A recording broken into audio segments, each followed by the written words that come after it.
Mother Teresa. In today's video we'll learn about Mother Teresa. Going through the sections: abstract, biography, recognition and reception, criticism, spiritual life, canonization, co-patron of Calcutta Archdiocese, legacy and depictions in popular culture, external links, abstract. Mother Mary Teresa Boyadjiu, honored in the Catholic Church as Saint Teresa of Calcutta, was an Albanian Indian Roman Catholic nun and missionary. She was born in Skopje, now the capital of North Macedonia, then part of the Kosovo Vilayet of the Ottoman Empire. After living in Skopje for 18 years, she moved to Ireland and then to India, where she lived for most of her life. In 1950, Teresa founded the Missionaries of Charity, a Roman Catholic religious congregation that had over 4,500 nuns and was active in 133 countries in 2012.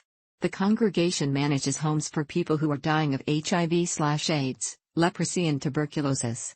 It also runs soup kitchens, dispensaries, mobile clinics, children's and family counseling programs, as well as orphanages and schools. Members take vows of chastity, poverty, and obedience, and also profess a fourth vow to give wholehearted free service to the poorest of the poor. Teresa received a number of honors, including the 1962 Ramon Magsaysay Peace Prize and 1979 Nobel Peace Prize.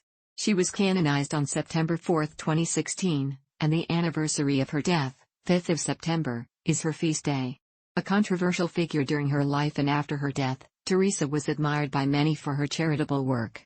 She was praised and criticized on various counts, such as for her views on abortion and contraception, and was criticized for poor conditions in her houses for the dying. Her authorized biography was written by Naveen Chawla and published in 1992, and she has been the subject of films and other books. On September 6, 2017, Teresa and Saint Francis Xavier were named co-patrons of the Roman Catholic Archdiocese of Calcutta. This project compresses information gathered from Wikipedia in video format. Why should I watch it? Studies prove that reading while listening improves comprehension, increases speed as well as expands vocabulary and enhances fluency. Provide your feedback on the comments section. Support the channel by subscribing and liking the video, thanks. Biography. St. Thomas Christian denominations. Syro-Malabar Catholic, Syro-Malankara Catholic, Latin Catholic. Malankara Jacobite Syrian Orthodox Church, Malankara Orthodox Syrian Church. Malabar Independent Syrian Church. Chaldean Syrian. Marthoma Syrian, St. Thomas Evangelical. Protestant denominations. Andhra Evangelical Lutheran, Assemblies Jehovah Shammah, Christian Revival Church, Church of North India, Church of South India, Garo Baptist, Indian Brethren, Indian Pentecostal Church of God, Full Gospel, North Bank Baptist Christian, Northern Evangelical Lutheran, Methodist Church, Presbyterian, The Pentecostal Mission, Seventh-day Adventist, United Evangelical Lutheran. Teresa was born on Hesgonje, or Gonja, Boyadjiu on August 26, 1910 into a Kosovar Albanian family in Skopje, Ottoman Empire, now the capital of North Macedonia. She was baptized in Skopje, the day after her birth. She later considered 27th of August, the day she was baptized, her true birthday. She was the youngest child of Nikol and Dranafil Boyadjiu, Brunei. Her father, who was involved in Albanian community politics in Ottoman Macedonia, died in 1919 when she was 8 years old. He was born in Prizren, today in Kosovo, however, his family was from Mirdita, present-day Albania. Her mother may have been from a village near Gjakova.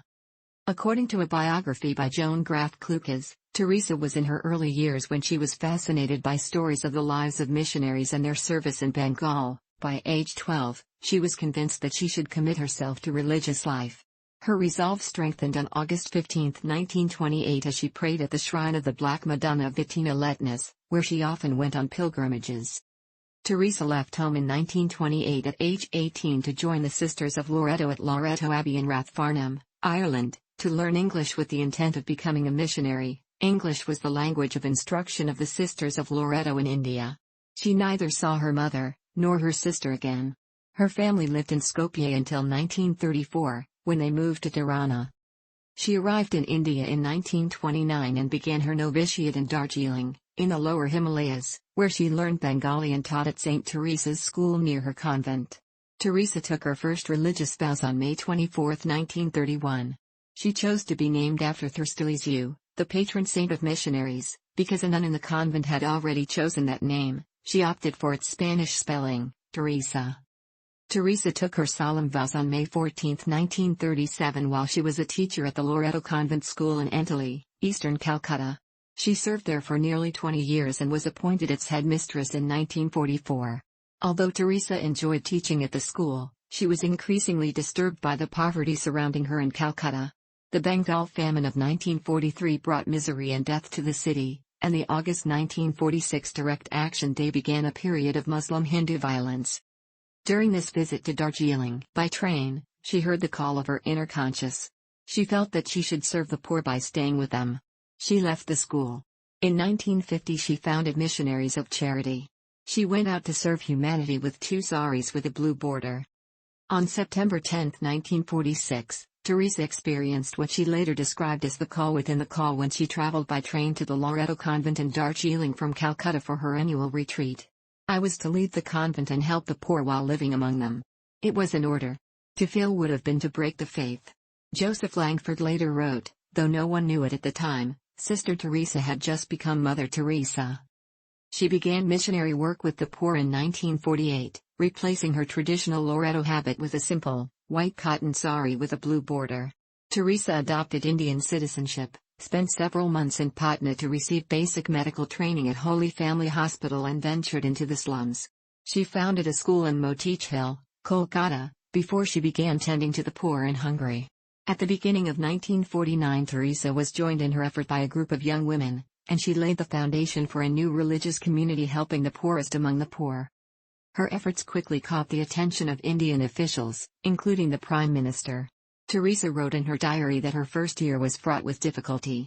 With no income, she begged for food and supplies and experienced doubt, loneliness and the temptation to return to the comfort of convent life during these early months. Our Lord wants me to be a free nun covered with the poverty of the cross. Today, I learned a good lesson. The poverty of the poor must be so hard for them. While looking for a home I walked and walked till my arms and legs ached. I thought how much they must ache in body and soul, looking for a home, food and health. Then, the comfort of Loreto came to tempt me. You have only to say the word and all that will be yours again, the tempter kept on saying. A free choice, my God, and out of love for you, I desire to remain and do whatever be your holy will in my regard. I did not let a single tear come. On October 7, 1950, Teresa received Vatican permission for the diocesan congregation, which would become the Missionaries of Charity. In her words, it would care for the hungry, the naked, the homeless, the crippled, the blind, the lepers, all those people who feel unwanted, unloved, uncared for throughout society, people that have become a burden to the society and are shunned by everyone. In 1952, Teresa opened her first hospice with help from Calcutta officials. She converted an abandoned Hindu temple into the Kalighat Home for the Dying, Free for the Poor, and renamed it Kalighat, the Home of the Pure Heart, near Malride. Those brought to the home received medical attention and the opportunity to die with dignity in accordance with their faith. Muslims were read the Quran, Hindus received water from the Ganges, and Catholics received extreme unction. A beautiful death, Teresa said, is for people who live like animals to die like angels loved and wanted. She opened a hospice for those with leprosy, calling it Shanti Nagar, City of Peace. The Missionaries of Charity established leprosy outreach clinics throughout Calcutta, providing medication, dressings and food. The Missionaries of Charity took in an increasing number of homeless children. In 1955 Teresa opened near Malashishu Bhavan, the Children's Home of the Immaculate Heart, as a haven for orphans and homeless youth. The congregation began to attract recruits and donations, and by the 1960s it had opened hospices, orphanages and leper houses throughout India. Teresa then expanded the congregation abroad, opening a house in Venezuela in 1965 with 5 sisters. Houses followed in Italy, Rome, Tanzania and Austria in 1968, and during the 1970s the congregation opened houses and foundations in the United States and dozens of countries in Asia, Africa, and Europe. The Missionaries of Charity Brothers was founded in 1963, and a contemplative branch of the Sisters followed in 1976. Lay Catholics and non-Catholics were enrolled in the co-workers of Mother Teresa, the sick and suffering co-workers, and the lay missionaries of charity. Responding to requests by many priests, in 1981 Mother Teresa founded the Corpus Christi movement for priests, and with Joseph Langford the Missionaries of Charity Fathers in 1984, to combine the vocational aims of the Missionaries of Charity with the resources of the priesthood. By 1997, the 13-member Calcutta congregation had grown to more than 4,000 sisters who managed orphanages, AIDS hospices and charity centers worldwide, caring for refugees, the blind, disabled, aged, alcoholics, the poor and homeless, and victims of floods, epidemics and famine. By 2007, the Missionaries of Charity numbered about 450 brothers and 5,000 sisters worldwide, operating 600 missions, schools and shelters in 120 countries. Teresa said, "By blood, I am Albanian. By citizenship, an Indian. By faith, I am a Catholic nun. As to my calling, I belong to the world. As to my heart, I belong entirely to the heart of Jesus." Fluent in 5 languages: Bengali, Albanian, Serbian, English and Hindi, she made occasional trips outside India for humanitarian reasons. At the height of the siege of Beirut in 1982, Teresa rescued 37 children trapped in a frontline hospital by brokering a temporary ceasefire between the Israeli army and Palestinian guerrillas. Accompanied by Red Cross workers, she traveled through the war zone to the hospital to evacuate the young patients. When Eastern Europe experienced increased openness in the late 1980s, Teresa expanded her efforts to communist countries which had rejected the Missionaries of Charity. She began dozens of projects, undeterred by criticism of her stance against abortion and divorce. "No matter who says what, you should accept it with a smile and do your own work." She visited Armenia after the 1988 earthquake and met with Nikolai Ryzhkov, chairman of the Council of Ministers. Teresa traveled to assist the Hungary and Ethiopia, radiation victims at Chernobyl and earthquake victims in Armenia. In 1991 she returned to Albania for the first time, opening a Missionaries of Charity Brothers home in Tirana. By 1996, Teresa operated 517 missions in over 100 countries. Her Missionaries of Charity grew from 12 to thousands, serving the poorest of the poor in 450 centers worldwide. The first Missionaries of Charity home in the United States was established in the South Bronx area of New York City, and by 1984 the congregation operated 19 establishments throughout the country. Teresa had a heart attack in Rome in 1983 while she was visiting Pope John Paul II. Following a second attack in 1989, she received an artificial pacemaker. In 1991, after a bout of pneumonia in Mexico, she had additional heart problems. Although Teresa offered to resign as head of the Missionaries of Charity, in a secret ballot the sisters of the congregation voted for her to stay and she agreed to continue. In April 1996 she fell, breaking her collarbone, and 4 months later she had malaria and heart failure. Although Teresa had heart surgery, her health was clearly declining. According to Archbishop of Calcutta Henry Sebastian de Souza, he ordered a priest to perform an exorcism, with her permission, when she was first hospitalized with cardiac problems because he thought she might be under attack by the devil. On March 13, 1997 Teresa resigned as head of the Missionaries of Charity, and she died on 5 September. At the time of her death, the Missionaries of Charity had over 4,000 sisters and an associated brotherhood of 300 members operating 610 missions in 123 countries. These included hospices and homes for people with HIV/AIDS, leprosy and tuberculosis, soup kitchens, children's and family counseling programs, orphanages and schools. The Missionaries of Charity were aided by co-workers numbering over 1 million by the 1990s. Teresa lay in repose in an open casket in St. Thomas, Calcutta, for a week before her funeral. She received a state funeral from the Indian government in gratitude for her service to the poor of all religions in the country. Assisted by 5 priests, Cardinal Secretary of State Angelo Sodano, the Pope's representative, performed the last rites. Teresa's death was mourned in the secular and religious communities. Prime Minister of Pakistan Nawaz Sharif called her a rare and unique individual who lived long for higher purposes. Her lifelong devotion to the care of the poor, the sick, and the disadvantaged was one of the highest examples of service to our humanity. According to former UN Secretary-General Javier Pérez de Cuéllar, she is the United Nations. She is peace in the world. Recognition and reception. Teresa was first recognized by the Indian government more than a third of a century earlier, receiving the Padma Shri in 1962 and the Jawaharlal Nehru Award for International Understanding in 1969. She later received other Indian awards, including the Bharat Ratna, India's highest civilian award, in 1980. Teresa's official biography, by Naveen Chawla, was published in 1992. In Kolkata, she is worshipped as a deity by some Hindus. To commemorate the 100th anniversary of her birth, the Government of India issued a special 5 coin on August 28, 2010. President Pratibha Patil said, clad in a white sari with a blue border, she and the Sisters of Missionaries of Charity became a symbol of hope to many: the aged, the destitute, the unemployed, the diseased, the terminally ill, and those abandoned by their families. Indian views of Teresa are not uniformly favorable. Arup Chatterjee, a physician born and raised in Calcutta who was an activist in the city's slums for years around 1980 before moving to the UK, said that he never even saw any nuns in those slums. His research, involving more than 100 interviews with volunteers, nuns and others familiar with the Missionaries of Charity, was described in a 2003 book critical of Teresa. Chatterjee criticized her for promoting a cult of suffering and a distorted, negative image of Calcutta, exaggerating work done by her mission and misusing funds and privileges at her disposal. According to him, some of the hygiene problems he had criticized, needle reuse, for example, improved after Teresa's death in 1997. Bikash Ranjan Bhattacharya, mayor of Kolkata from 2005 to 2010, said that she had no significant impact on the poor of this city, glorified illness instead of treating it and misrepresented the city. No doubt there was poverty in Calcutta, but it was never a city of lepers and beggars, as Mother Teresa presented it.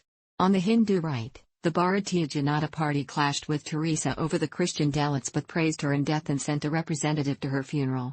Vishwa Hindu Parishad, however, opposed the government decision to grant her a state funeral. Secretary Giriraj Kishore said that her first duty was to the church and social service was incidental, accusing her of favoring Christians and conducting secret baptisms of the dying. In a front-page tribute, the Indian Fortnightly Frontline dismissed the charges as patently false and said that they had made no impact on the public perception of her work, especially in Calcutta. Praising her selfless caring, energy and bravery, the author of the tribute criticized Teresa's public campaign against abortion and her claim to be non-political. In February 2015, Mohan Bhagwat, leader of the Hindu right-wing organization Rashtriya Swayamsevak Sangh, said that Teresa's objective was to convert the person, who was being served, into a Christian. Former RSS spokesperson M.G. Vijay supported Bhagwat's assessment, and the organization accused the media of distorting facts about Bhagwat's remarks. Trinamool Congress MP Derek O'Brien, CPI leader Atul Anjan and Delhi Chief Minister Arvind Kejriwal protested Bhagwat's statement. Teresa received the Ramon Magsaysay Award for Peace and International Understanding, given for work in South or East Asia, in 1962. According to its citation, the Board of Trustees recognizes her merciful cognizance of the abject poor of a foreign land, in whose service she has led a new congregation. By the early 1970s, she was an international celebrity. Teresa's fame may be partially attributed to Malcolm Muggeridge's 1969 documentary, Something Beautiful for God, and his 1971 book of the same name. Muggeridge was undergoing a spiritual journey of his own at the time. During filming, footage shot in poor lighting, particularly at the Home for the Dying, was thought unlikely to be usable by the crew. In England, the footage was found to be extremely well lit and Muggeridge called it a miracle of divine light from Teresa. Other crew members said that it was due to a new type of ultrasensitive Kodak film. Muggeridge later converted to Catholicism. Around this time, the Catholic world began to honor Teresa publicly. Pope Paul VI gave her the inaugural Pope John XXIII Peace Prize in 1971, commending her work with the poor, display of Christian charity and efforts for peace, and she received the Pacem in Terris Award in 1976. After her death, Teresa progressed rapidly on the road to sainthood. She was honored by governments and civilian organizations, and appointed an honorary Companion of the Order of Australia in 1982 for service to the community of Australia and humanity at large. The United Kingdom and the United States bestowed a number of awards, culminating in the Order of Merit in 1983 and honorary citizenship of the United States on November 16, 1996. Teresa's Albanian homeland gave her the Golden Honor of the Nation in 1994, but her acceptance of this and the Haitian Legion of Honor was controversial. Teresa was criticized for implicitly supporting the Duvaliers and corrupt businessmen such as Charles Keating and Robert Maxwell. She wrote to the judge of Keating's trial, requesting clemency. Universities in India and the West granted her honorary degrees. Other civilian awards included the Balzan Prize for Promoting Humanity, Peace and Brotherhood Among Peoples, 1978, and the Albert Schweitzer International Prize, 1975. In April 1976, Teresa visited the University of Scranton in northeastern Pennsylvania, where she received the Lost Order Medal for Human Service from University President William J. Byron. She challenged an audience of 4,500 to know poor people in your own home and local neighborhood, feeding others or simply spreading joy and love, and continued, "The poor will help us grow in sanctity, for they are Christ in the guise of distress."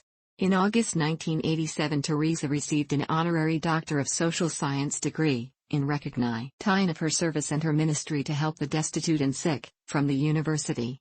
She spoke to over 4,000 students and members of the Diocese of Scranton about her service to the poorest of the poor, telling them to do small things with great love.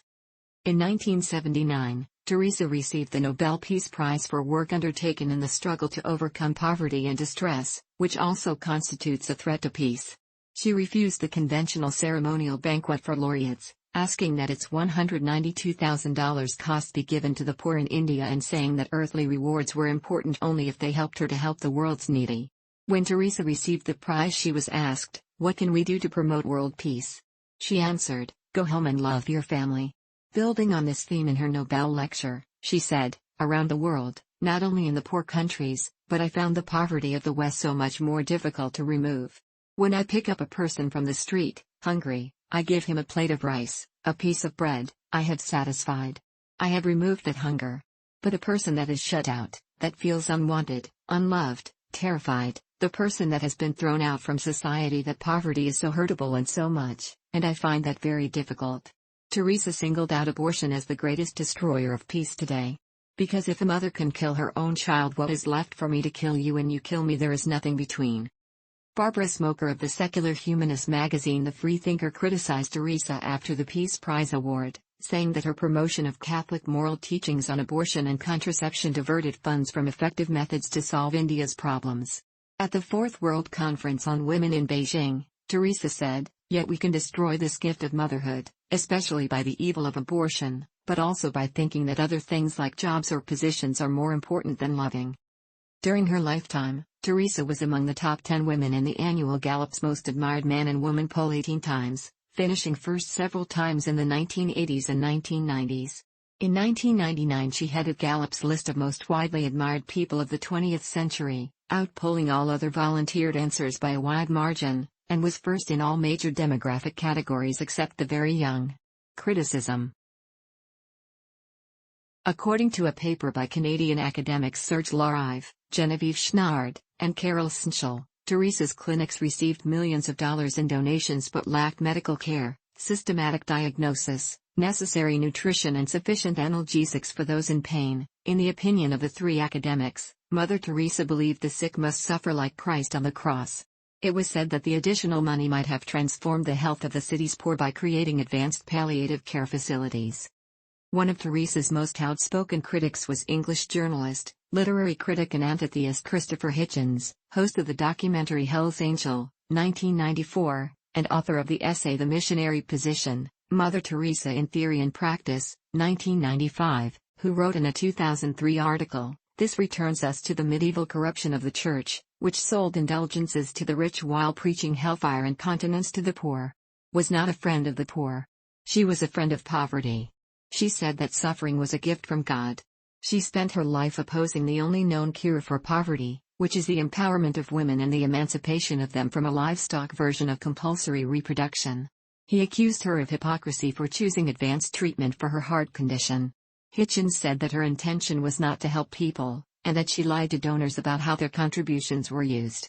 "It was by talking to her that I discovered, and she assured me, that she wasn't working to alleviate poverty," he said. "She was working to expand the number of Catholics. She said, I'm not a social worker. I don't do it for this reason. I do it for Christ. I do it for the Church." Although Hitchens thought he was the only witness called by the Vatican, Arup Chatterjee, author of Mother Teresa, The Untold Story, was also called to present evidence opposing Teresa's beatification and canonization. The Vatican had abolished the traditional devil's advocate, which served a similar purpose. Abortion rights groups have also criticized Teresa's stance against abortion and contraception. Spiritual life. Analyzing her deeds and achievements, Pope John Paul II said, "Where did Mother Teresa find the strength and perseverance to place herself completely at the service of others? She found it in prayer and in the silent contemplation of Jesus Christ, His holy face, His sacred heart." Privately, Teresa experienced doubts and struggle in her religious beliefs which lasted nearly 50 years until the end of her life. Teresa expressed grave doubts about God's existence and pain over her lack of faith. "Where is my faith? Even deep down, there is nothing but emptiness and darkness. If there be God, please forgive me. When I try to raise my thoughts to heaven, there is such convicting emptiness that those very thoughts return like sharp knives and hurt my very soul." Teresa may have experienced something similar to Jesus, who said when he was crucified, "Eli Eli lama sabachthani." Other saints had similar experiences of spiritual dryness. According to James Langford, these doubts were typical and would not be an impediment to canonization. After 10 years of doubt, Teresa described a brief period of renewed faith. After Pope Pius XII's death in 1958, she was praying for him at a Requiem Mass when she was relieved of the long darkness, that strange suffering. However, 5 weeks later her spiritual dryness returned. Teresa wrote many letters to her confessors and superiors over a 66-year period, most notably to Calcutta Archbishop Ferdinand Perrier and Jesuit priest Celeste Benexem, her spiritual advisor since the formation of the Missionaries of Charity. She requested that her letters be destroyed, concerned that people will think more of me, less of Jesus. However, the correspondence has been compiled in Mother Teresa, Come Be My Light. Teresa wrote to spiritual confidant Michael van der Peet, "Jesus has a very special love for you. As for me, the silence and the emptiness is so great, that I look and do not see, listen and do not hear, the tongue moves but does not speak. I want you to pray for me that I let him have free hand." In Deus Caritas Est, his first encyclical, Pope Benedict XVI mentioned Teresa 3 times and used her life to clarify one of the encyclical's main points. In the example of Blessed Teresa of Calcutta, we have a clear illustration of the fact that time devoted to God in prayer not only does not detract from effective and loving service to our neighbor but is in fact the inexhaustible source of that service. She wrote, "It is only by mental prayer and spiritual reading that we can cultivate the gift of prayer." Although her order was not connected with the Franciscan orders, Teresa admired Francis of Assisi and was influenced by Franciscan spirituality. The Sisters of Charity recite the prayer of Saint Francis every morning at Mass during the Thanksgiving after Communion, and their emphasis on ministry and many of their vows are similar. Francis emphasized poverty, chastity, obedience and submission to Christ. He devoted much of his life to serving the poor, particularly lepers. Canonization. After Teresa's death in 1997, the Holy See began a process of beatification, the second of 3 steps towards canonization, and Co-Patron was appointed postulator by the Diocese of Calcutta. Although he said, "We didn't have to prove that she was perfect or never made a mistake," he had to prove that Teresa's virtue was heroic. Co-Patron submitted 76 documents, totaling 35,000 pages, which were based on interviews with 113 witnesses who were asked to answer 263 questions. The process of canonization requires the documentation of a miracle resulting from the intercession of the prospective saint. In 2002, the Vatican recognized as a miracle the healing of a tumor in the abdomen of Monica Besra, an Indian woman, after the application of a locket containing Teresa's picture. According to Besra, a beam of light emanated from the picture and her cancerous tumor was cured. However, her husband and some of her medical staff said that conventional medical treatment eradicated the tumor. Dr. Ranjan Mustafi, who told the New York Times he had treated Besra, said that the cyst was caused by tuberculosis. It was not a miracle. She took medicines for 9 months to 1 year. According to Besra's husband, "My wife was cured by the doctors and not by any miracle. This miracle is a hoax." Besra said that her medical records, including sonograms, prescriptions and physician's notes, were confiscated by Sister Betta of the Missionaries of Charity. According to Time, calls to Sister Betta and the office of Sister Nirmala, Teresa's successor as head of the order, elicited no comment. Officials at Balurghat Hospital, where Besra sought medical treatment, said that they were pressured by the order to call her cure miraculous. In February 2000, former West Bengal Health Minister Partoda ordered a review of Besra's medical records at the Department of Health in Kolkata. According to Da, there was nothing unusual about her illness and cure based on her lengthy treatment. He said that he had refused to give the Vatican the name of a doctor who would certify that Monica Besra's healing was a miracle. During Teresa's beatification and canonization, the Roman Curia, the Vatican, studied published and unpublished criticism of her life and work. Hitchens and Chatterjee spoke to the tribunal. According to Vatican officials, the allegations raised were investigated by the Congregation for the Causes of Saints. The group found no obstacle to Teresa's canonization, and issued its Nihil obstat on April 21, 1999. Because of the attacks on her, some Catholic writers called her a sign of contradiction. Teresa was beatified on October 19, 2003, and was known by Catholics as blessed. On December 17, 2015, the Vatican Press Office confirmed that Pope Francis recognized a second miracle attributed to Teresa, the healing of a Brazilian man with multiple brain tumors back in 2008. The miracle first came to the attention of the postulation, officials managing the cause, during the events of World Youth Day 2013 when the Pope was in Brazil that July. A subsequent investigation took place in Brazil from 1926 to June 2015, which was later transferred to the Congregation for the Causes of Saints, who issued a decree recognizing the investigation to be completed. Francis canonized her at a ceremony on September 4, 2016 in St. Peter's Square in Vatican City. Tens of thousands of people witnessed the ceremony, including 15 government delegations and 1,500 homeless people from across Italy. It was televised live on the Vatican channel and streamed online. Skopje, Teresa's hometown, announced a week-long celebration of her canonization. In India, a special mass was celebrated by the Missionaries of Charity in Kolkata, Co-Patron of Calcutta Archdiocese.